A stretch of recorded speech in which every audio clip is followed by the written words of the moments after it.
A group of soldiers on a war-torn frontline pressed themselves tightly against a rugged wall, attempting to remain undetected. An advanced energy barrier swept across the terrain, scanning for human presence. Holding their breath, the soldiers aligned themselves perfectly with the wall as the detection field passed through it. For a moment, it seemed they had succeeded. Then, an error shattered their cover. One of the injured soldiers failed to conceal his leg completely. The scanning system detected the anomaly instantly. Within seconds, an explosion tore through the area, followed by intense gunfire and a rain of explosives. Panic erupted. The soldiers broke formation and ran for their lives. Two of them lifted the injured man, supporting him as they fled. Behind them, hostile robotic units locked onto their position, launching relentless attacks. Bombs detonated around them as they sprinted through the dense terrain, the ground shaking beneath their feet. With no time to regroup, they pushed forward until they reached the edge of an ocean. They paused briefly, staring across the vast stretch of water. "It's too dangerous," one of the men warned. "Then we go downstream," a woman suggested. "The enemy could be waiting there," another argued. With no clear alternative, they decided to test the water's depth.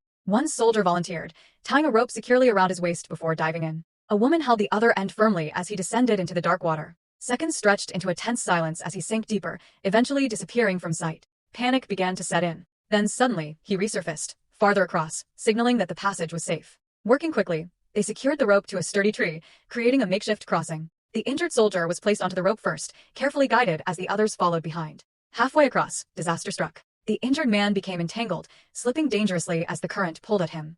The soldiers struggled desperately to stabilize him.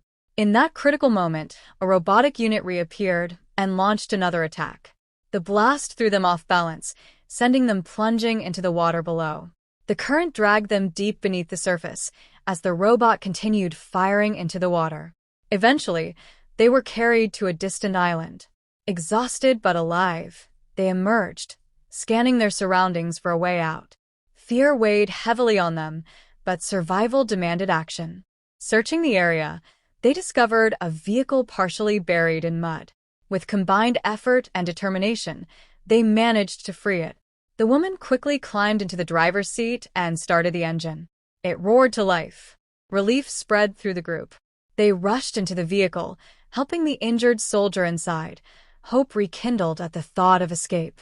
But it was short-lived. The robotic units tracked their movement.